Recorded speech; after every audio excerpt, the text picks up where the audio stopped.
I didn't say anything because I wanted to not say anything until they started recording. What's up? You're a fan of competitive eating, and you said that the lady that ate 3 72-ounce steaks is an athlete. Yeah. Okay, explain. An athlete. Okay. You want me to explain? Yeah, absolutely, because I mean, I've seen some pretty athletic things, and I would not equate eating. Well, I mean, it's a competition. Right. So she's competing. Fair. Okay. And you have to be somewhat athletic to chew fast and swallow. Okay.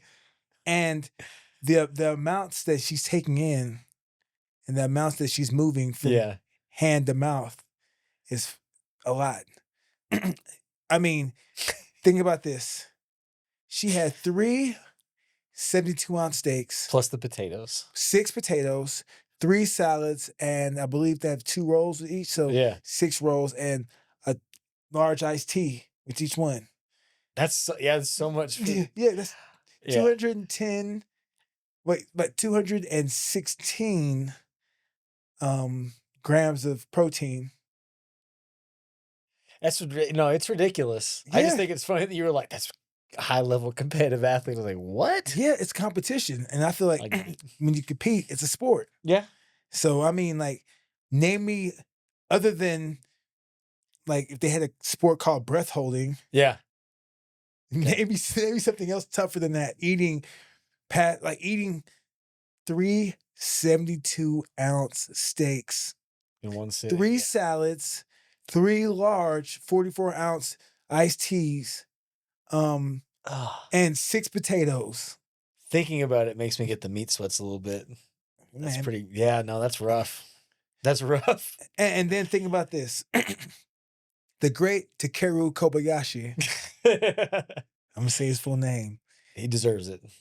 He ate so many hot dogs and so many random items that he gave himself arthritis of the jaw. Shut up. Dead serious. So my thing is, think about your knees, hips, elbows. Okay. Now think about eating so much within a short period of time, because don't forget, competitive eating has just been around big for maybe the past 15 years. Okay. So imagine in a 10-year span, eating so much that you narrowed the spacing in your jaw and created That's bone insane. spurs That's insane. in your mouth. Think Wow. about that. That's the training, he's eating just to live. He's eating.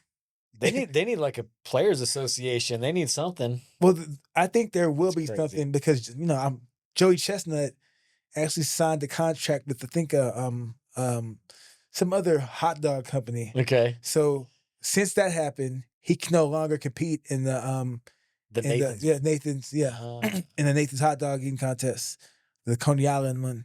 So he didn't compete this year. He didn't compete this year. So because he's exclusive. Yeah, he's exclusive, and so that right there is a big deal, because whenever you think of Joey Chestnut, I think of the time that he put somebody in the headlock. Right. While he was on, right.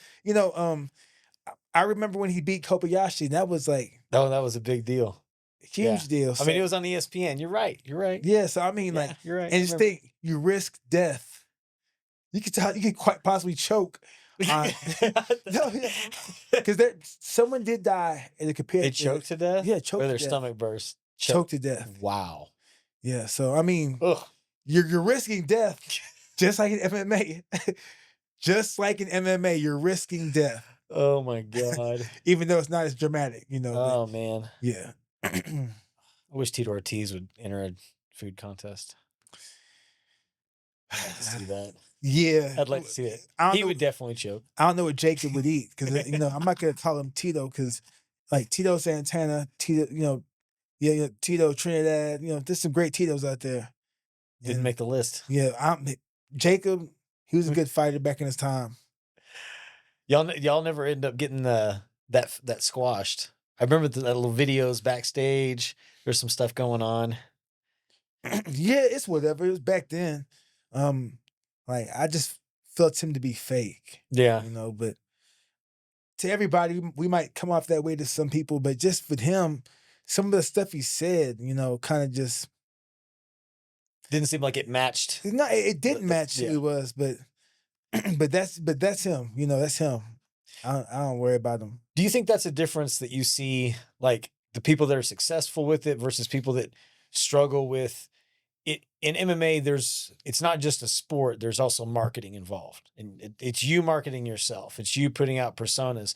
Like you kind of had like a heel persona going on, to where I know firsthand people are like, well, I don't want to train with that guy because he seems like an asshole. It's like, you think maybe look at some of those interviews, look at the way things are handled after the fight. You look at that, maybe think that's part of the business. Look at other fighters, and they broaden their horizons. They look and they go, oh, but it's believable. Yeah, because it's part of you. It's just that part's turned to 11. Everything Yeah. else is toned down. Do you think people out there are starting to figure out how to be themselves? Or you think that everyone's still trying to find gimmicks? well, well, I'm cool with you finding a gimmick as long as you stay true by it. You know, Like see it all the way? yeah, just be it. You know, don't break character or break kayfabe because things are getting hot. But my thing is like, be you or be who you want to be. If you want to be something else, then just be that thing, and follow it through. Um, like everybody has their way of doing something. And if it works for you, make it efficient to where it can work for you. But it might not work for me, and it Yeah. might not work for the next person. But just be you and find out what works for you, because that will get you a lot farther than trying to satisfy all the fans or all the Yeah. other people that don't matter. Because when it comes down to it, yes, you can have an exciting fight and have an exciting career.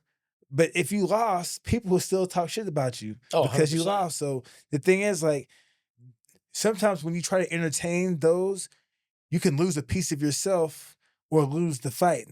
Mm. So you just gotta be true to yourself and entertain yourself. Put yourself first, and then put everybody else after. That makes sense. Did you have, because you're big, I say big, you're huge into pro wrestling, and it not just like one or two popular federations out there. I mean, you follow all the independent scenes, things are going on in Japan and everything. Was there like pro wrestler that maybe inspired part of what was going on with the personality, the way that you would put yourself out there, especially in those big arenas in Japan? I mean, that's having to be your personality times 1,000. Yeah, pretty much. Every wrestler out there, I was trying to find something I could mimic or something that I would not want to do Mm, off of their results. But for the most part, Ric Flair, Booker T, Arn Anderson, anyone that like I enjoyed, yeah. that's who I took. That's who I took to the ring with What me. what Arn Anderson? Because everyone knows Booker T, everybody knows Ric Flair. What did Arn Anderson have that you were like, I like that? Man, the spine buster, the brain buster. I love this persona when he threw the fours up. Hmm. He was the enforcer, Arn Anderson, like one of my favorite wrestlers, hands down. The DDT he had, the spine buster, man, like like Arn Anderson, man, Arn Anderson was the man coming up. Nice, Him and nice. beautiful Bobby Eaton, Yep. you know, um, Masahiro Chono. I could go on, Booker T when he did his thing with G.I. Bro, I remember that. And then the Harlem Heat came up. I was a huge Harlem Heat fan, still am. But with pro wrestling, there's so many characters. You never know whose character will fit you or whose character will fit somebody else. Because you might develop a character that might fit for you, Hmm. but might be better on somebody else. Mm. Like for instance, like when I think of characters, let's think of name me an MMA fighter, and I can think of a person that could mimic them, or they could be like a similar type of person in wrestling. Oh, like like Patty Pimblett. Patty Pimblett. Honestly, I haven't seen much of him though. Honestly, Ah, because no, because the thing is like, if I think of actually, you know what? The perfect guy, the bastard Pac. Because you know, the bastard Pac, he's in AEW. Patty Pimblett, the bastard Pac. Yeah. nice. Cause I look with Patty Pimblett, I don't know. People say he talks trash. Hmm. I watched the fight, but I can kind of see the bastard Pac in him because he's kind of brash and he's ready to go. Nice, nice. That's that to me was something that always cracked me up. Is you would always have this huge knowledge of MMA fighters and like obscure guys that were fighting on like King of the Cage back in 2003 and stuff. You know, knew all those guys, but also knew so much about pro wrestling, so much about boxing. I mean, obviously with you know freestyle wrestling, world team stuff. But how do you kind of stay on top of this stuff? Are you going out and like searching for random things? Like, how do you keep where you're bringing in this new information all the time? Well, a lot of the times, um, I kind of watch the trends because you kind of see what's going on with like whoever's on top, and I look at the up and coming, and I look at who's in the mix right now. See, I kind of so with the guys that are in the mix, like I kind of have an idea of like what they're working on. Hmm. You know, I keep like a general database, and I go back and I just touch up on everybody when they have something coming up, or if someone that I'm training has fought one of their similar opponents, then I kind of Take some take pieces. some pieces, and then at that I watch them a little more, and then I realize, okay, this is how they're successful, and this is how we can defeat that. But at the same time, let me take pieces of what they did to be successful against this opponent, and we'll use that against that common opponent, so we can become successful as well. I think that's something that most fight. I say most fighters. Let's say people that have not really committed themselves to it and really don't understand that it's if it's you're trying to be your job, then it's got to be treated like your job. There's got to be a lot of hours, a lot of time put into it. That people need to be having not only a coach that is staying up on film study, but they also need to be staying up on the trends and staying in class so they can skill build all the time. So when a coach comes up to them and says, "Hey man, this is the game plan," it's not like, "Oh wow, I got to teach this guy how to do this stuff." Like when it's fight camp time, I shouldn't have to teach you how to clinch with people and move around. Like Yeah. that's too late for skill building. We're now on down to like game plan. And so with trends, I'm gonna give put forth a little secret on how I study trends. Trends to me are what's gonna defeat what's on top. Right now. So the Mayweather shoulder roll at Mhm. one point, to beat that, usually took a southpaw or a person that's willing to throw a lot of punches and that would move. Okay. And now you're seeing the volume of a lot of these boxers, high volume. You see a lot of movers because that's what was gonna beat the Mayweather shoulder roll. And then okay, so what's gonna defeat that style? That's defeat that the mover style with high volume. Somebody with good timing, a puncher, Yeah. like, you know what I'm saying? So, and then what's gonna be the puncher? It goes full circle. A boxer mover. Yeah. And so so you have to find the trend and see what's good, like, try to plan ahead of it. So a lot of guys that I train, I know the trends are coming up. So we're working on the new trend and the trend afterwards so it can all blend together. So if things get switched up a lot faster, You have the answer. yeah, you have the answer, so you won't be stuck in no man's land. So I want to make sure the fighters that I work with, you know, even if it's just talking, because they're people I'm not in their corners, but like we have conversations about game plan and strategy, and even practice game plan and practice strategy. So I make sure, like, I stay abreast of it with everybody so we can all improve. Yeah. Because if the guys that are up and coming are improving, that means they're pushing the guys that are already established. So we can all work together and climb up the same ladder to success. That's awesome. I think it's really important that people don't realize that individual sport, but like the team wanting to work with each other and help is huge. And if you don't have that, you're not going to get anywhere. Yeah. Al Snow Can't told me can't beat this. up on your buddies Yeah. either. You know. Al Snow said, he was my pro wrestling coach at one point. He said, it takes two to make money in pro wrestling. And that's true. Yeah. Besides Kota Ibushi, because Kota Ibushi wrestled a The blow dummy. up doll. Yeah. Yeah, blow up dog. And that was a great match. It's awesome. But I mean, like, not many people can do that. So I mean, like, in combat sports, it takes two Hmm. to make money. And outside of that, it takes a team to help you make money. Now, you could try to do it on your own, but I'd rather take my chances with a team, Yeah. because the team can help build you and help mold you and help, correct mistakes you've made and even help refine your game plan. It and not only outside of that, but like one of the things that I kind of pride myself with is um I definitely didn't have a big time successful MMA career, but been doing it for so long, I've taken a lot of information. So I feel like, you have people that say, "Hey, I'm an MMA fan. I'll train a little bit. I don't like the environment. Let me go start up my own garage gym or whatever." Then they're training people, and those people actually want to do something. And then it's, do I move from that, or do I go to some place where I don't know, where it's going to be different, but the guy's got access to a lot more information? So I noticed we get a lot of that, and then that kind of moves up the next level to when people have hit that spot of, hey, regionally I'm doing really good. It's time to jump up, and then you send them to a bigger place where the coaches have a ton of information. It's funny how the formula doesn't change as you go up the ladder. Yeah. The formula doesn't change. But one thing that does change is your role. Mm. Because see, when you first start off, we're all fans. Yeah. Then fans become fighters. Then fighters can either go back to becoming fans or become coaches. Yeah. And as a coach, at one point we were fans. Mm-hmm. You know what I'm saying? But then, because it's to a point right now, I'm not a fan of MMA No. or combat sports. I feel like I'm a student still, and I'm a teacher.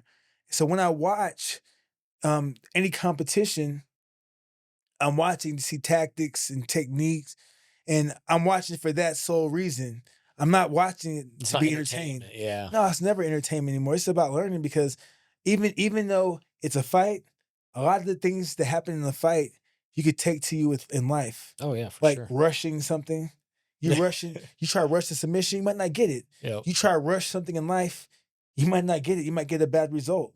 You try and rush a knockout or force a knockout, you might get knocked out. So it's the same type of life stories that could translate, you know what I'm saying? Like Sure. what you see in a cage or ring or any like arena that facilitates combat sports, you could take that and bring it to real life, because it's hand in hand in a sense.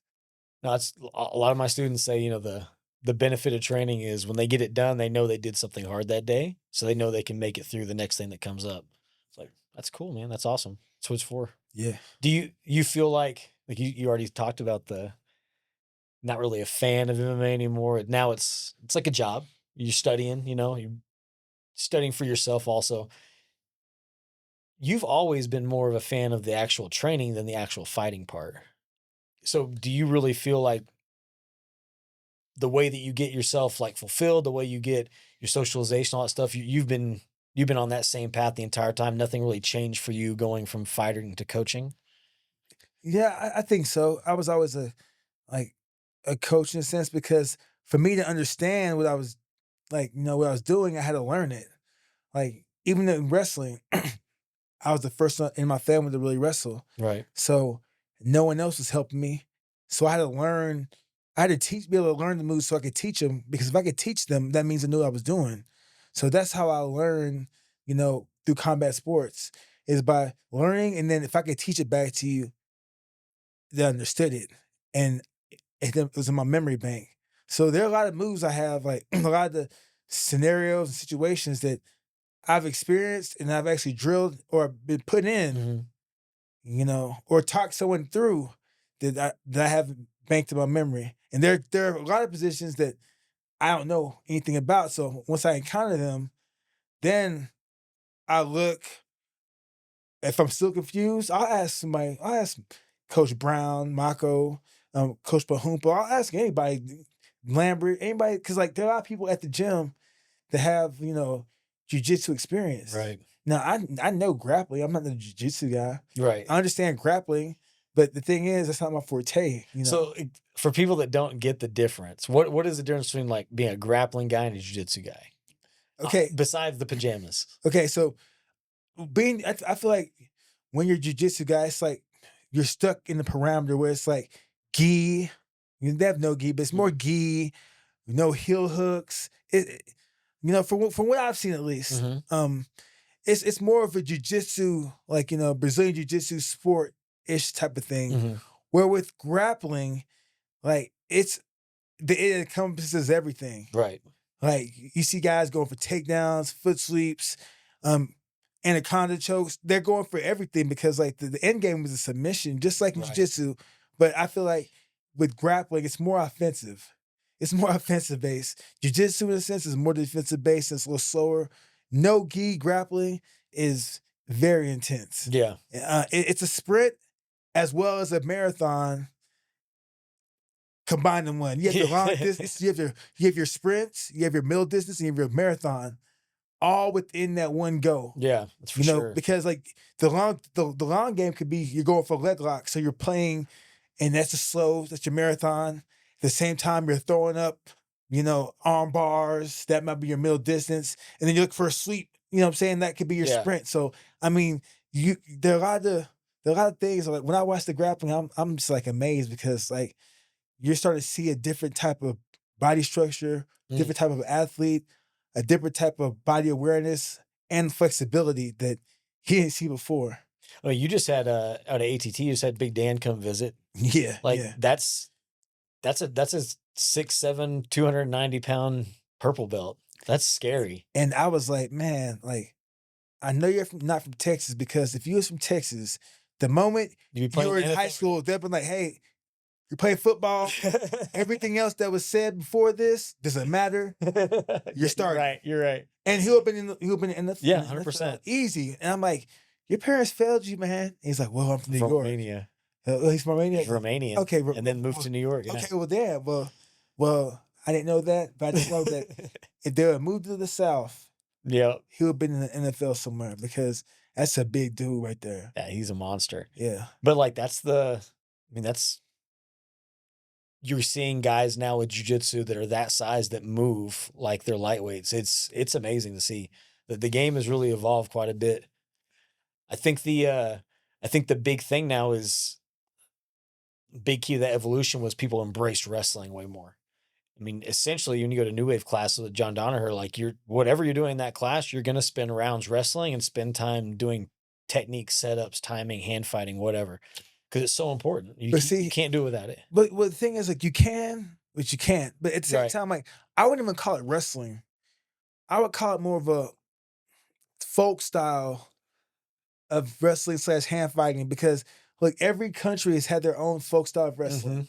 It could be oil wrestling, it could be, beach wrestling. Right. But it's like it's all the same in a sense, just different names.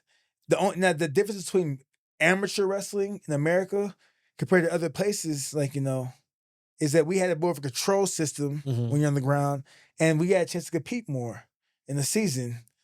But when it comes down to it, like, grappling is grappling, and you have to make things work for you, you know. And the end game isn't a pin; the end game is a submission, right? And that's where things kind of, things get the boundaries like explode, because with a pin, you're confined to just a certain set of moves. The moment you add in, because I've seen so many wrestlers, like, they're bad, and the moment they go to jiu-jitsu class, to get a good takedown, belly down, they tap. They're like, what the hell? They get armbarred, and like, it can be a girl doing that to them that has more experience because they understand what they're doing. But then, like, they get irritated, they keep on going for the same, and then finally someone's like, hey, you don't have to force everything. Like, what do you mean? And there are other ways to finesse yourself to this position. And then they learn how to mix them both together. Because, at one point, like I remember when Gordon Ryan versus Keenan Cornelius?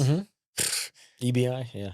Yeah, it was like, no, it was like was that EBI 45-minute match? I believe so. Yeah, I started watching, and I'm like, if I was a wrestler, what the hell would I do? I mean, because, like, like, there were times, like, coming up, me and Steve Mako at the Olympic Training Center, we'd have like 90-minute, 45-minute wrestling matches. God.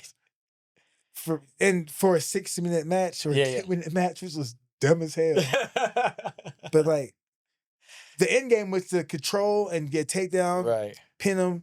But when it's a submission, those are a lot harder to come by. Yeah. So, I mean, could you imagine going with somebody like this as skilled as you for 45 minutes, like, trying to submit them? And like after a while, like, I wouldn't be able to, like, that takes a lot of, like, mental focus. Yeah. It's hard to stay, find the next thing. And I feel like that's one thing Gordon Ryan has done well, is he stayed consistent. And Keenan, he defeated Keenan, I think, with a leg lock or a knee bar, something, I don't remember, but it was that was when he started his little run. Yeah, for sure. And like you said, with these guys that are these big athletic guys that are popping into the grappling scene, there's gonna be a Gordon Ryan that's gonna be more athletic, more Yeah. explosive, and people gonna be like, because Dean Lister was when I was coming up, it was Dean Lister. Yeah. Dean Lister was the guy that was unfuckwittable. He went like 14 years without getting submitted. Yeah, yeah, The time he got submitted was Josh Barnett, yeah. the scarf hold. Yep, scarf hold, and then after that, I heard some names pop up. I heard, I was hearing some names, and all of a sudden, Keenan Cornelius' name came out Mhm. strong. Gary Tony's name came out strong. But then Gordon Ryan's name came out and stayed strong. And now you have other guys like the Musumeci and Yeah. the Rutolo twins and, Nick Murray. Yep. Like this generation of Mhm. grapplers has made grappling way more interesting. Oh, for sure. For sure. You've seen personalities, and I feel like these grapplers you see now are more like fighters in a sense. Like, I know they're not fighters per se, but But the way they take the way they approach take, the sport, yeah. yeah, and I appreciate it. I actually, it makes me study them more because I'm like, what's their game plan? Because if you understand fighting, then you understand game planning. That's why when I have a friend that named Twin, I'm saying, he's from Dallas, and he always hits me up about boxing. Mhm. He's like, why don't you listen to Paulie Malignaggi? And I'm like, okay, they have their own opinion because they understand boxing. I understand fighting. It's very So different. I understand fighting. I can give you a game plan for any combat sport out there. Yeah. Pretty much. I can give you some type of concise game plan that'll help you win. Now, you take Paulie Malignaggi and take him to a jiu-jitsu tournament, he's gonna be stuck. Yep. And it's nothing against him because he's mastered the art of boxing, which I respect. I'm not saying I'm a master, but I know a lot about it. And I could devise a game plan that could beat, with the right type, with the right horse in the game. Right. I could devise a game plan that could be successful versus any fighter. I think it's important that you make it where as a coach you have a set of principles or concepts you adhere to. You're like, it doesn't matter if you're fighting with guns, knives, hands, with tanks. Like, I should be trying to flank people, get an angle on somebody. I should be trying to fight behind them, take their back. I should get behind the tank and shoot it. Yeah. I should be controlling inside positions behind the elbows. If they're moving, then they're always having to balance. So don't stand still. So there's all these little things. Position, stance. There's so many things that people I think that they just boil it down to, the fan aspect of coaching. You see a lot of coaches that they are cheerleaders, and they're thinking, hit him, just hit him, just stand up. It's like, man, just stand up only works for Derek Lewis. That's it's hard being a competitor and also knowing that there's competitors out there that the information they're getting is no technique, no tactics. It's just do this, just punch, just sweep them. Like, how, man? If they buy into that system, all it takes is for you to buy into a system. Yeah. And if you buy into it strong enough and you believe what they're telling you to do, you can make it work. Yeah. I'm not saying it'll work for a long time, but you can make it work. You're going to find some success. You'll find some success, especially if you have the right horse in the game. A person that's athletic, has gifted, has talent. A lot of attributes. Yeah. Yeah. Then you can, whatever you want. They can make all kinds of mistakes for a matter of time, because then people start watching film. Yeah. And then people start exploiting the holes in their game. So it just depends on what you're working on and what you're trying to do for the long term. Because there's some coaches out there that are just a coach when it's time to fight. Yeah. Well, you should be a coach after the fight as well, and get your fighter on the right path to picking up new skills or figuring out ways to strengthen the skills they have deficiencies in. Right. So, but that's just me. Everyone has their way to coaching. I'm not saying my way is the best way, but I feel like it's pretty solid. I mean, you've got a proven track record, so I'd say it's pretty good. It's kind of like when I had a guy that moved really well, big bantamweight, featherweight, bantamweight, and just refused to check leg kicks, and finally catches up with him. You go through and you have 4 or 5 fights, 6 fights, and then he catches up. You're not checking leg kicks, taking damage, you can no longer move. Now your style changes. Now you have to have more than the bag of tricks. And that we see that a lot from young guys. Yeah. Who would you say, like, coaching wise, what are the coaches that had the biggest impact on you, whether it's wrestling as a kid all the way through fighting, MMA, boxing, pro wrestling, whatever? Coach Kepke, my high school coach, Coach Jeffries, another high school coach. Coach Sidbury was the first coach that came in to work with me. Mm-hmm. Yeah, and he's a cool dude. I think he went to North Carolina A&M, North Carolina State A&M schools. Let me think. Edwin Lauren, Sean Bateman,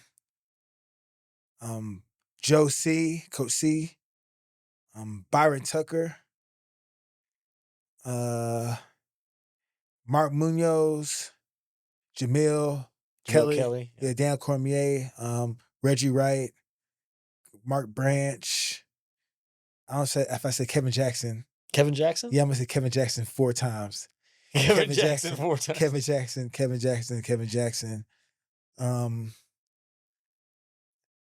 Yeah, and Kevin Jackson. What was so special about Kevin Jackson as a coach? Just the way he broke things down. You know, like just I don't know, I don't know, he broke things down so well. Yeah. And back then I was like, man, stuff seems complicated. But now I'm like, this stuff is actually simple. I'm like, it makes so much sense. I'm like, and I've added some things to it, but I feel like he's the best coach I've ever dealt with. Nothing like, you know, Coach Smith too. He's a good coach, and Coach James from Central Oklahoma. I have to put him up there as well because he took a chance on me when no one else would. You know, but yeah, Coach David James, cool dude. You told me when you're at Central Oklahoma that you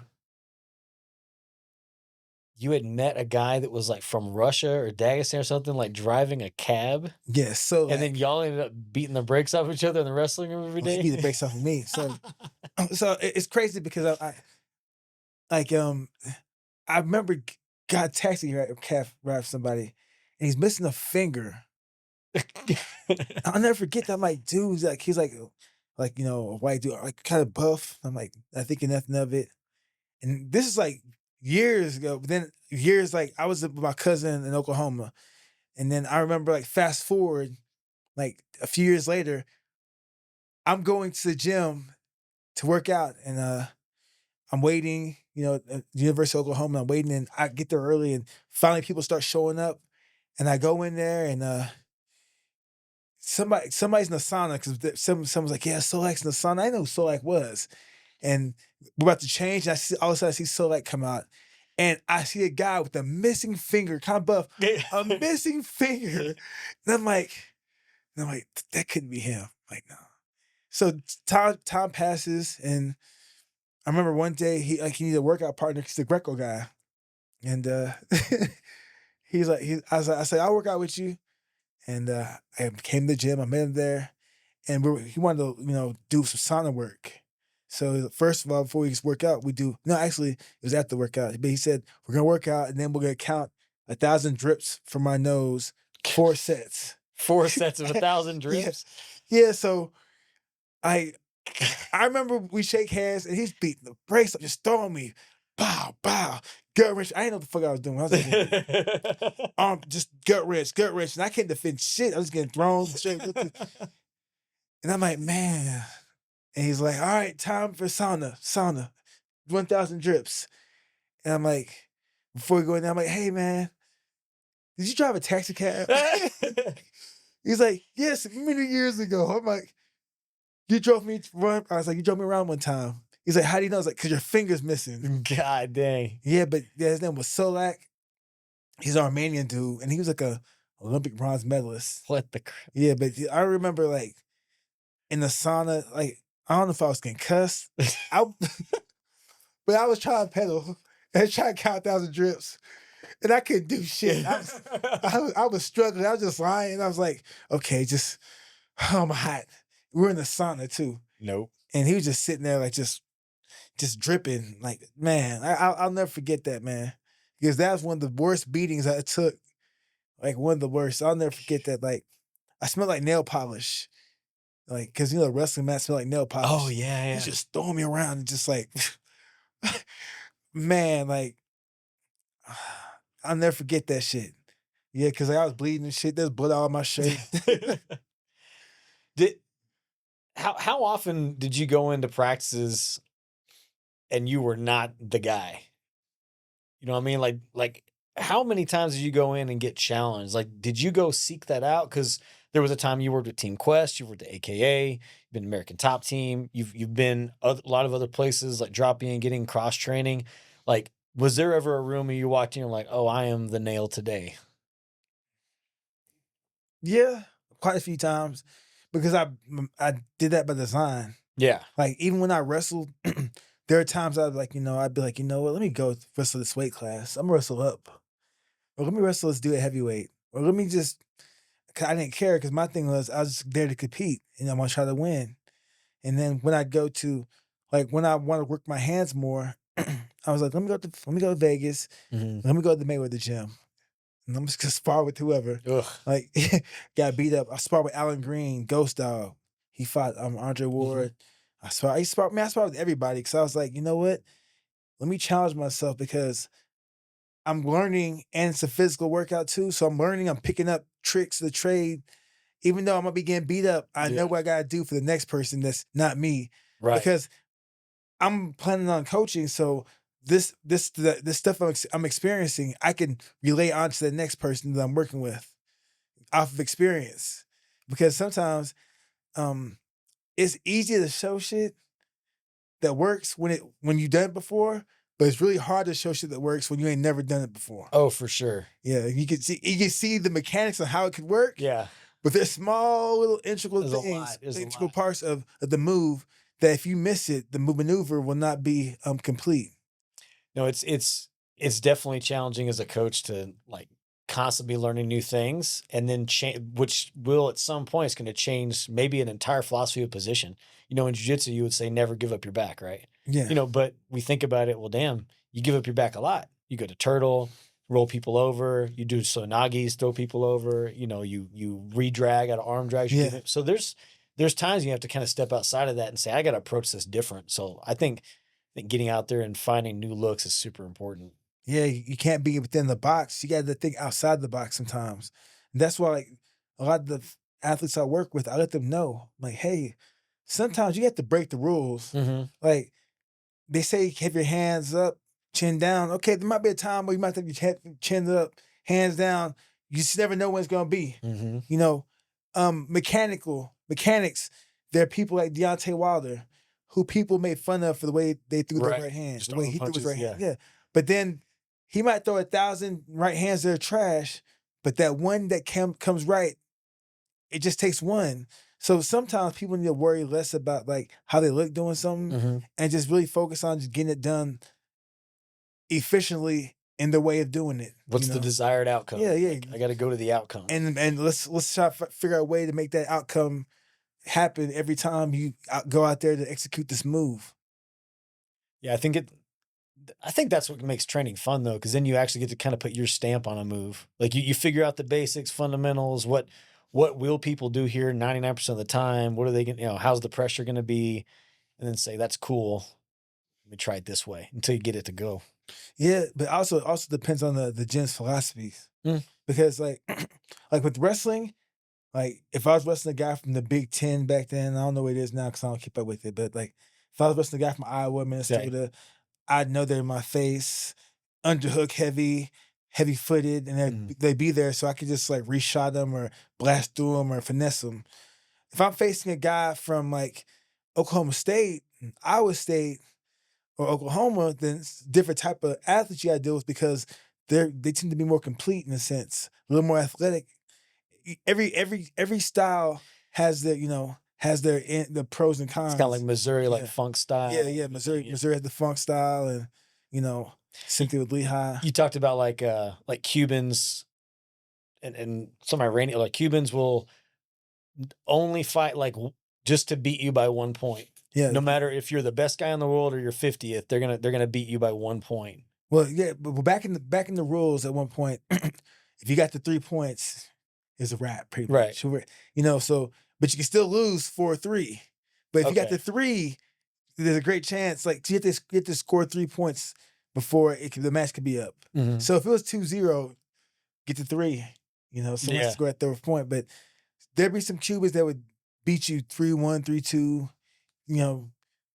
Very close. Overtime, 2-1 overtime, Right. because they do just enough to stay ahead. But then you face an American, because in America we believe as long as there's time on the clock, I got a chance. you can still score. Yeah. So, like, I don't know how many games you see in basketball, football, last second come from behind victory. And you see it in wrestling, especially with the American, because you see, like, I remember one time I was wrestling a guy from Eastern Michigan or Eastern Illinois, one of the schools, and he threw me. And next thing I know, I'm looking up and he scored 5 points because, from feet to back, Right. takedowns 2, 3 near fall. Then I belly down, he takes it back to my back. He's up 8-0. And I'm like, damn. And then he turns me up. Next thing I know, I'm down like 11-0. So that's in the first period. Ugh. Second period, he picked down. I let him up. So he was up like, I think he was up like 13 or 13-0. I took him down, let him up for the next 2 periods to take the match to overtime. Wow. So yeah, now I took him down to overtime. Just think, like, so I mean, I almost threw up that match because I'm in pretty good shape, but I took him down so many times. The guy's name was Kyle Bracey. I'll never forget his I know name. Kyle Bracey from New Mexico. Yeah. Yeah. Amarillo, Well, Texas. Well, he threw me. Yeah. You know what I'm saying? So, like, He fought MMA. this kid, the guy threw me, and I'm not sure if it's the same guy from Amarillo, but I know this guy has good hips. I know who you're talking And about. he threw me, and like, I think he was from Oklahoma. but yeah, but I took him down, lit him up, God dang. and won in overtime. But like I said, there was time on the clock, you could still win. You see all That's a those good like point. 80s movies and the movies in the 90s from a guy, a Teen guy, Wolf. like Rudy too. Rudy, a person that was an underdog, Yeah. terrible athlete, but worked their way to the top or worked their way to get to a desired outcome that they wanted. So, like, that's how, like, that's American culture. They'll always show, like, it's funny because, like, in American culture, they'll show, like, the underdog, the person that's a terrible athlete, slow as hell, but worked their way up to speed. When in actuality, it ain't that way. Look, number one guy, probably in that sport might have like a lot of money. Yeah.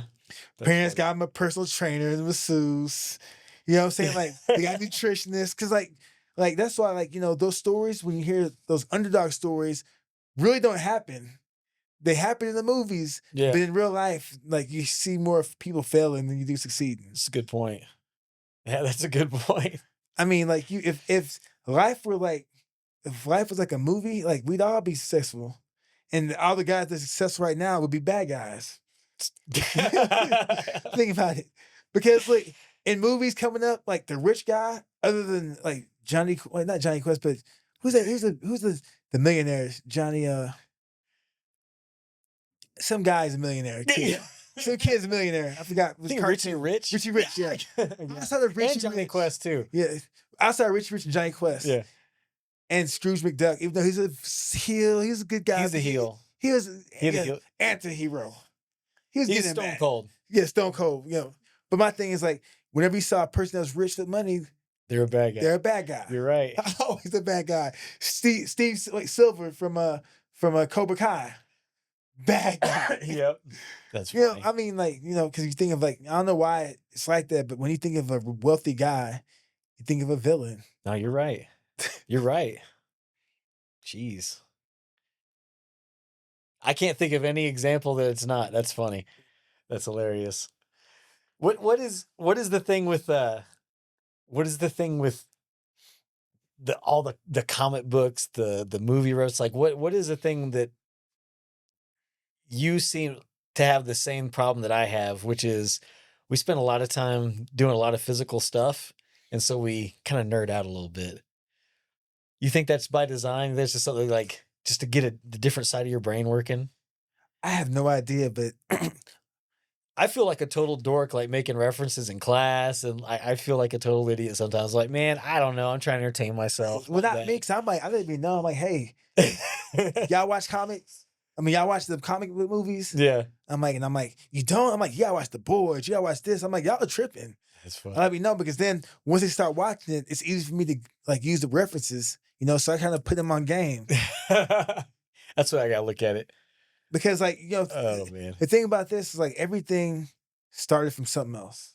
So like those like every like when you think of like Power Rangers, even though they don't have that no more, and Mhm. Ninja Turtles, there's 4. But you think like Sailor Moon was the first thing that actually have a group of 5 that I remember. Okay. You know what I'm saying? And they united for the big. So every Voltron. like Voltron. Yeah. Yeah. So what's gonna happen is like there'll be another another cartoon or comic that's similar to those, and people talk about how raw it is and how cold it is and how it's the best. When I'm like, they just copied Voltron or Sailor Moon. There's no new ideas, man. Nah, not yet, but there will be. like, I'm honestly like, the best idea, the best new idea, even though it's not new, is when they came out with these comic book movies or series that are kind of for the adults. When Daredevil came out. Get Daredevil, and then from Daredevil, they're The Boys and Yep. Invincible. I like that. Invincible's awesome. Supercell. You have to watch that. That's a good Okay. show. But I like that. But then, I noticed that reality TV has took a big hit. Yeah. Huge hit. You think so? Listen, I have to sit and watch like Love is Blind and stuff with the old lady, and it's entertaining. I just gotta say. Oh, I haven't watched any of that, but just think about all the shows they had. Oh, you used to have like Survivor, The Real World, American Idol. Yeah. Fifth Wheel, Was it Big Brother? Eliminate, Big Brother. Yeah. So, but now it's kind of ceased because, like, I feel like these shows, I don't know, they're just doing a good job with them. House of the Dragon, you have I haven't watched that yet. it's pretty good. It's pretty damn good. What's that show with the zombies? They had 2 of them. Walking Dead? Walking Dead and the other one. All of us Fear the Walking Dead. No. It's the one with the mushrooms. Last of Us. Last of Us. Yeah. Yeah. I mean, damn good job. Right. Following the script, following the storyline, and it's an interesting storyline. And it's fake, just like reality TV. Reality Good TV point. is fake. So I mean, like, you've had to do like reality TV stuff. You had to do commercials, even Dave and Buster's commercials, things like that. Was there any part of doing that stuff that surprised you as far as like the way that people approached it, the way they treated you guys, the way it was received, anything? how long it took? Yeah. Dave and Buster's commercial took about. We didn't even do that much. Maybe about 10 hours. Took about 10 hours. 10 hours to do that commercial. Yeah. So you're there all day. There all day. And then I forgot which commercials I've been in, but they have all taken a long time. Reality TV takes forever because they record you doing everything from every angle. So you walk to the door, You got to walk again. they show you, walk in, they show you from this angle, from that angle. So yeah, because So if you watch the door, you got to watch the door like 3-4 times. a lot of times, yeah. God. Or they have different cameras filming you, so from different angles, so they can get you at the right angle. Mm. Because you think about this, right? How many times have you seen a reality show where somebody walks and knocks on the door, and then it shows the door being open, but then you see them for the other point of view? Yeah. Because that means, like, okay, so you mean tell me that the cameras were already in there when I was walking up? It's a good point. So they have to, It's a good point. they have to film different ways. That makes sense. Yeah, but it takes Yeah. too damn long. It's real. Yeah, It's real long. That's funny. Well, what do you think looking back at all that stuff you got to do? What were some things that were the most fun for you? Honestly, I don't even know. I don't remember. Really? Yeah, because like, Nothing stands. Would you say like, because I know a lot of people say, I do too. Like for me, it's the stories about like hanging out before the fights or just hanging out in practice, talking to your boys after you get done. Like that stuff's probably after the fights. yeah. Because like, I really didn't do shit. I just had my boy Twan, Yeah. the world champ. I don't know how many times, Foot multiple bag. time, foot bag world champion, foot bag world champion. He did the synchronized stuff and he did the tricks, and that Yeah. boy he'd hit the quan. Right? I mean, hit the twine actually. He hit the twine, and then all of a sudden, just go, just like do tricks, and we get sushi, get something to eat. Yeah. You know, it's just like, that was cool. Like, because like I wasn't big on like going to the club and then like Right. that. I wasn't big on any of that stuff, to be honest with you. I was kind of lame. You know, I like I comic didn't book mind it. stuff. Yeah. I like comic book stuff and like, good TV shows. I like relaxing. Just like, just basic things. I wasn't into anything, extravagant. I feel like it's when you're out fighting, competing, it's like adding stuff to make you more stressful too. Be around more people, more distractions, more stuff you got to think about. They're just chill. Yeah, that's what I did anyway, because like there are people around, but I just chilled. Like I didn't do too much. There wasn't much to do because you're about to fight. Yep. So you I have to focus on the fight. I remember I remember us having to walk through in Japan trying to find you Burger King.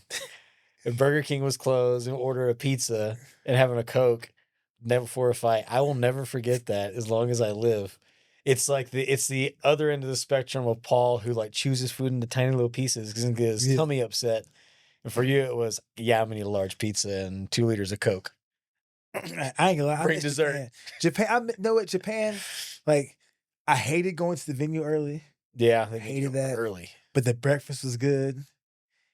And the thing is, like, it just felt weird because on fight day, I didn't feel like I was gonna fight Yeah, because like it's just like Japan's just so like it's very chill. yeah, chill. And then you go downstairs and breakfast is there and like it's good ass breakfast. It was real good. And then in America, after you eat, you go to your room, Yeah, do like go down, get your bands. But in Japan, go to your room, get your bags, hop in the van in the the bus. airport limo, the bus, Yeah, and then they drive you 45 minutes to Saitama Arena. that curvy road the whole way. Yeah. And the worst is when you get to Saitama Arena, once you check in, you're stuck. Yep. Welcome to death row. You ain't going nowhere. Like you can go eat after the first ring check, and then once you come back, you're stuck there. Yep. They just bring those bento boxes. Yeah, in the there. room temperature bento boxes. Ugh. I tried hard. I couldn't do it. I'll be like, I know this every time I used to sneak a Coke or something like that in the back, and the Snickers. Yeah, yeah. But I don't know like how we warmed up because like they had us on those hard like tatami mats. Yeah, They're wooden and they gotta change that in Japan. that was rough. But other than that, the shows are good because people got knocked out, people were getting slept. I like the production. Yeah. Production's legit. Now you kind of got spoiled though. Your first pro MMA fight, Travis View in Dream, That's Sengoku. Sengoku. Yeah. Pride Sengoku.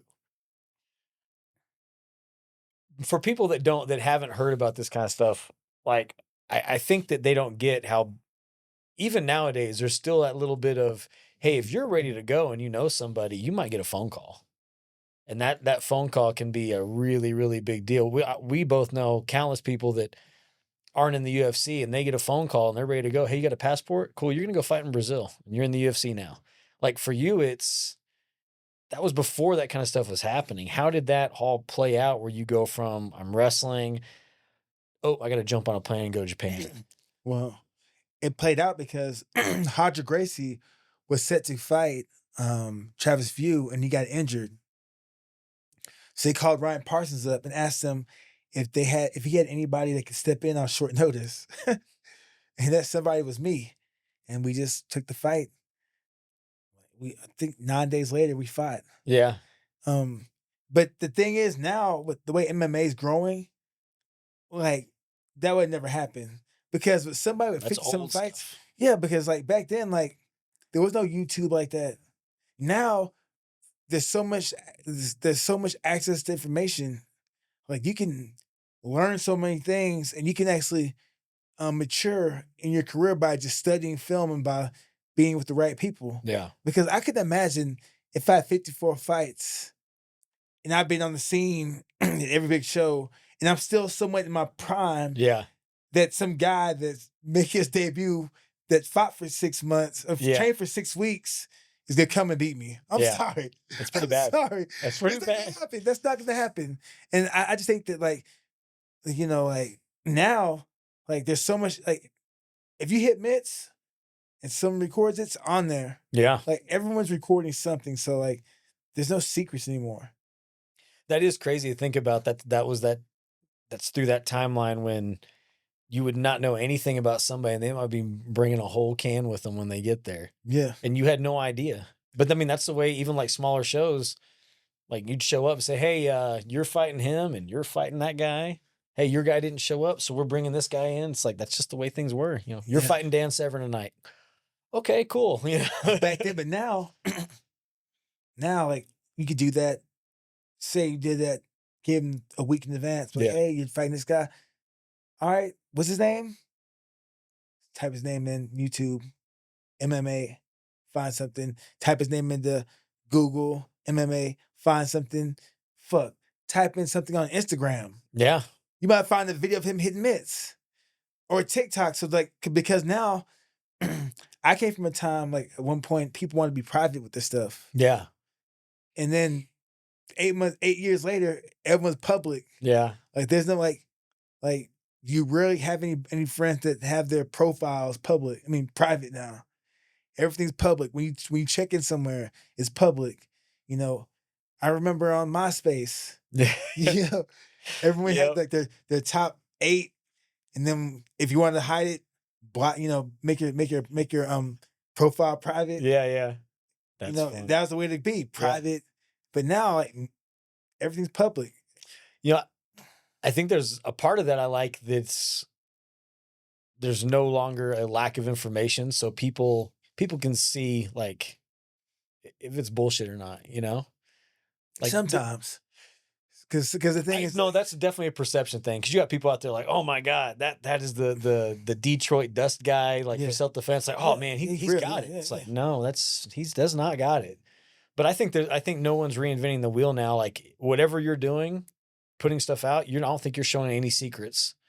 Cause like you said, everything is out there. everything's out there, but but there'll be somebody to come out there to change the game up somehow.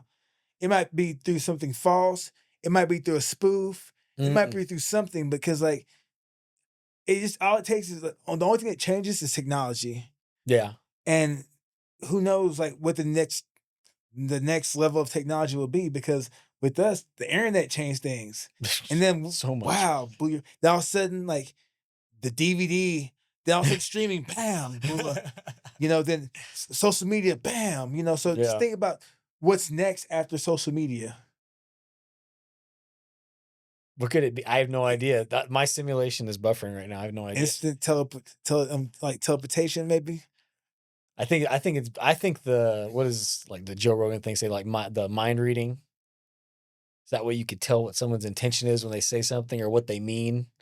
Yeah, So but we have a hard time communicating. that'd be through the like maybe kind of through some body language, like Mm. because reading someone's mind, people are crazy. But someone's intentions, meaning like let's say I asked you a question about some money, and I worried that you are a thief, and your heart Mhm. starts beating fast, and you start sweating, then I could have some reservations But about really, shit. I just Yeah. like I don't like talking about money. Yeah, it Oh, could be okay, that. Yeah, gotcha. but the thing is, like, I could have some reservations because Yeah.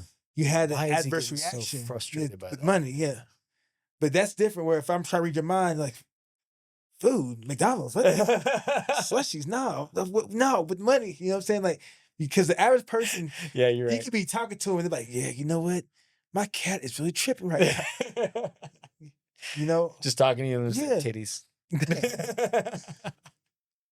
That's funny, man. I gotta ask because to me, anybody that's watching this, what they should really be getting out of this is I like hearing the stories you've already told me. I like hearing shit because I just like. To me, this has kind of been the fun thing about training and doing this for so long is getting to like actually meet people, and it's not you know, what was it back in when we were growing up? You could get a letter from Chuck Knobloch or Kirby Puckett. Yeah, They write you, like, hey, can you sign my card? And they'd sign your card and they'd write you a little letter. Hey man, keep up the good work or yeah, whatever, you know. But for this, you get to meet people at a high level and then actually connect because you're all doing the same stuff. You're all coming up the same way. You've all got the same stories about, fighting for promoters that didn't want to pay you or whatever. It's all like easy access. So for me, this is fun just to hear these things. I gotta hear the Chael Sonnen story. which ones? Because like, So for me, the coolest thing ever to hear about this, I heard about this before you did an interview about it. And before you did that little interview talking about what happened, you told me one day in Florida, and it blew my mind that whenever you had your knee surgery, it became I'm having an ACL surgery to I may never fight again. yeah, you talking about that time when Chael offered me money? Yeah. Yeah, I was in California actually, and I had surgery, and I had like I had like about a series of 3 surgeries, but after the second one, and word got out that I wasn't doing well, and I get a call from Chael, and Chael's like, "Hey man, you know, I heard you're not doing too good, but if you need anything, let me know. I got your back." And that surprised me because I wasn't expecting him to reach out to me like that. Right. Like me and Chael, Chael, he's always been cool. Like I remember, like Matt Lindland called me up to be in his camp because he fought Quentin Jackson, Right. and we were sparring, and I was like, just like I, I could box, but I was just like had my hands down, throwing punches. Yeah. I was bouncing around, making a miss, just like being like doing too much. Yeah. And I was like, I was like jabbing, boom, boom, boom, boom, boom, boom, and Matt Lindland throws a head kick. Matt Lindland hit you with a head kick? Here with the head kick, and as I get hit, I'm falling out smiling, looking right at Chael, and Chael's looking at me, and like, and I'm like, it feels like somebody poured hot water on me, and I'm like smiling, and Chael's like, "Yeah, you okay?" So I see you're still smiling. He's like, "Yeah." And she's like, "Hey, somebody like take his gloves off." I think he might be out. I was out, but I was like Aware. I was aware, but I just couldn't move. I was like, and Chael, he watched like literally like I saw the foot come, boom, and then I froze, and I'm like, I could see Chael looking at me. Chael's like, and I just timber over, boom, bouncing, and I'm still smiling. And Chael walks up to me and starts talking. But Chael's been cool, man. He's a cool dude, man.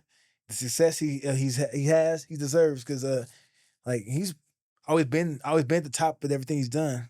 Man, he's fought everybody. He fought Fought, everybody. wrestled, competed. He's a great talker. That's Yeah, definitely the pro wrestling right there for yeah, sure. and he's a great storyteller. So yeah, Chael. He's a good dude, man. That's cool.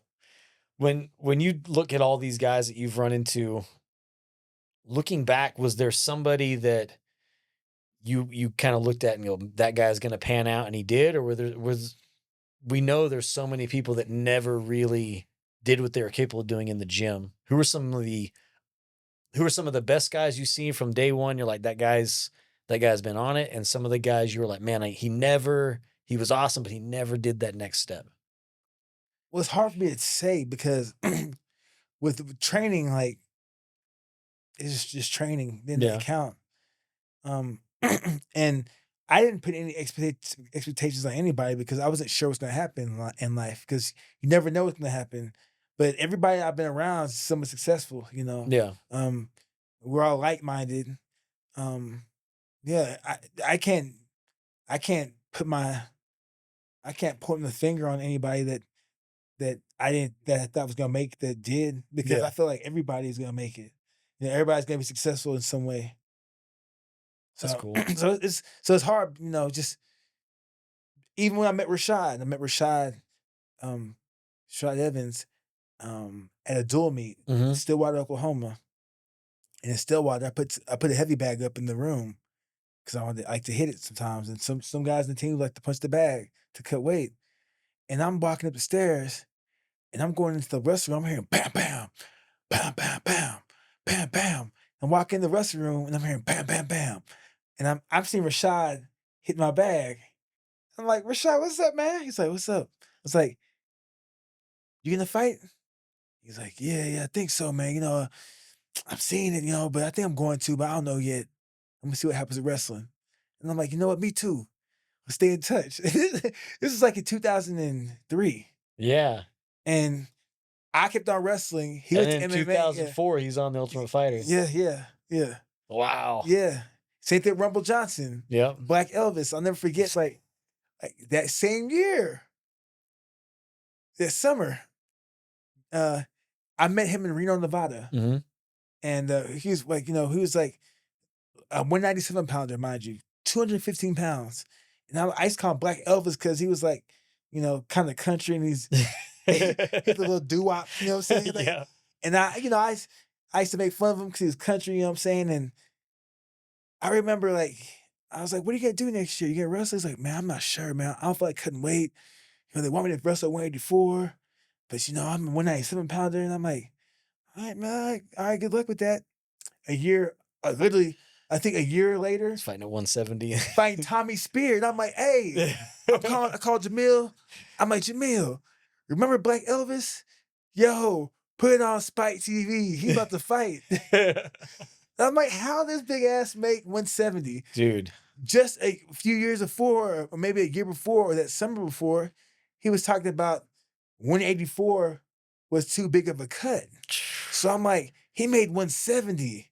He fought 170, 184, 205, Yeah, heavyweight. and heavyweight. Heavyweight. Yeah, he had the death touch. Yeah, they call it the Dem Mak. D-Muck. Yeah. Yeah. He had, man, like, rest in peace. Yeah, he was a beast. He was a good dude. Big heart. He loved dogs, dogs, and just to see him pass like that. He died he passed way too young, way too young of an age, and I think he would have been a great coach. Yeah. And still would be competing because he would have been hard to beat. But I think the knowledge he had, because he's been through a lot. He went through a lot. The weight cuts. Yeah. And missing weight and no, he could definitely tell you a lot of what not to do. Yeah, for sure. and the thing is, he became successful through trial and error, but man, it was sad to see him leave so young. Ugh, yeah, cancer is depressing. What do you look for now for the next steps? I know you're talking about you signed for bare knuckle. How does that play into training, coaching, everything? You're up at the gym anyway. It's not like it's adding anything to your plate at this point. You're just used to the lifestyle. Yeah, and two, coaching comes first. Yeah. Because the bare knuckle things for me, but the coaching comes first because I want to see the guys, they're still at it, get farther than me and accomplish their dreams and their goals and make it. So I'm there for them. So when I go to the gym, I don't think about my workout. If I get there, I might work out early. Then and get with them, or I might work out early, then get with them, then do another workout. But when it comes down to it, when I'm at the gym, my attention is geared towards the athletes that need the help from the coaches. Not That's just my help, but anybody, because I'm gonna not be in your corner. I'm gonna not know your name. But if I see you getting hit too much, then I'm gonna be like, hey, move your head. Or hey, work on this because you're getting hit too much. I'm not gonna let you just continue getting damaged and beat up. No, we're gonna fix some things so you'll have more success. No, that's I mean, really, that's what we should be doing as coaches anyway, especially when it's a safety thing. These guys getting hit in the head. Yeah. That's rough. But do you feel like MMA has come far enough from the times of we used to just stretch and then spar to then going into now it's regimented, there's periodization in the training. What do you think the next step is for coaches to maximize training? I don't know because everything goes full circle. I've heard of coaches doing game plans on AI, trying to find for a fresh perspective on it, using AI to set up, looking at X number of fights from a certain fighter and formulate a game plan for this. I think that's stupid in a sense. it's cool if you want to be lazy. I But mean, it's good. It's cool, neat but to try. it's try to try. But here's the thing, right? One thing about fighters and fighting is like it's very unilateral. Mm-hmm. There's a lot of secrets. And let's say you've been watching film and you notice this guy's not really throwing a jab much.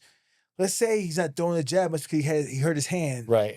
And time's passed. His hand's good. And his hand's good all of a sudden now. And we're like, hey, he doesn't throw many jabs. So, well, yeah. maybe he was hurt. That's why he didn't throw the jab. And also, the game plan, unless you're facing a person that, like, hey, the game plan is not to get taken down and go for the knockout. Okay, but usually the game plan varies for each person you face. So you'd say like the approach. Hopefully, the approach stays away from like formulaic to being like a curriculum that's alive. Like it's dynamic. Yeah, Everything's ready to change. Because the thing is, like, let's say this is Biggie Boy, mm-hmm. and you have a fighter. What would your game plan be for that fighter? For him? Yeah. Fight all the way to the inside, try to body lock him, gas him out. Definitely need to work on some calf kicks and stuff, but I can't stay at the end of that range too much. So everything's got to be offside. Okay, so what if the guy is shorter? Shorter than him? Then it helps him on the getting on the inside. But he's having to punch up. And so knees. Overhand rights for sure. Okay. So what if the person has a, he's taller but slower. Taller but slower? But has no power. Taller but slower, no power? And grappling is, man. See, because that's why. Because you're doing a lot of stuff. Yeah. So you can still win. Yeah. But the thing is that like kick the knee first, long kicks to the knee. But using AI might be a little different because the AI might not know the limitations of the athletes you have. Point. You know what I'm saying? Or the limitations that they were facing because every person is different. Timing, speed. There are a lot of it's nuanced. Nuances that they have to be seen before you can actually go to AI and be like, all right, let's just say, hey, AI, okay. So the fighter I have is fast here, fast there, but not good at this and not good at that. And we're facing a guy who's good here, bad there. And that person has faced the last 5 fighters they faced were good in these areas. Well, you might as well just do all the research yourself. Yeah, you're right. Yeah. So that's why AI is good for personal things. Yeah. Like personal game plans. Like, hey, if you want to get things done, on a personal level or even on a family level that, because the variables in that are a lot different, compared to fighting. Oh, for sure. I did think it was funny when people brought that up. I can see where someone would definitely try to do it. I just didn't know I don't know how successful that would be. Yeah, you have to bring up your limitations of the fighter you have. Like, hey, you know what? Hey, AI, Chat GPT. Okay, so my fighter, we're facing a good knockout artist. My fighter has poor head movement, has bad eyesight. Feet are okay. Power, pretty good. Takedowns are good, but our opponent has good takedown defense, has power. They do gas, but they fight coming forward. But at the same time, we don't have the power to make them, you know what I'm saying? Like, what do you say? If you don't have the power to make the other person concerned, then they will not gas. You got to do a lot, yeah. You have to threaten them with other things, And if they have good takedown defense and you have poor takedowns, what can you threaten them with? A head kick? You know what I'm saying? Yeah. So that's why, like AI is a good shortcut, but at the same time, you have to do your own homework. I like it.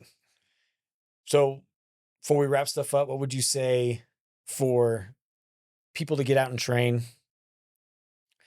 They want to try jiu-jitsu out. They want to try MMA. Wrestling is at the gym, so they have wrestling available. Would you say for people to do one thing at a time, to try everything, see what you like? What would be your advice to someone saying, Mo, I want to start training. I don't know what to do first. Try everything. Because at first, everyone was like, take this step, take that step, take this step. Man, now I feel like with people multitasking every day, like people are texting while researching stuff, while listening to video, driving. People multitask every day with the phone in your hand. Allegedly. You know what I'm saying? So, if you can do that, if you can multitask with everyday life, then you can multitask in the gym. You can learn jiu-jitsu. You can learn your wrestling. You can learn your judo, whatever you need to learn. Because when it comes down to it, true grappling is mixed grappling arts. No one's just doing one form of grappling. Right. Everyone's embracing everything. Because one move you might see in the 50-50 clinch, 50-50 over and under, is in every grappling art. Yeah. in every sumo, you see in sumo, you see in grappling, you see in freestyle, you see in You collegiate. see it in football. Yeah. So I mean, like, so that's something you find in every grappling art. So, like I feel like sometimes people take things like, they styles. No, when it comes down to it, it's all grappling. Mhm. It's just that they have different names and they have different rules. Yeah. In some style arts of grappling, a move that you might see in judo and jiu-jitsu might be deemed illegal. Yeah. That's it. No, you're right. Grapple. Yep. Ready to take a break and go train? All right, let's go. All right, man. Sweet.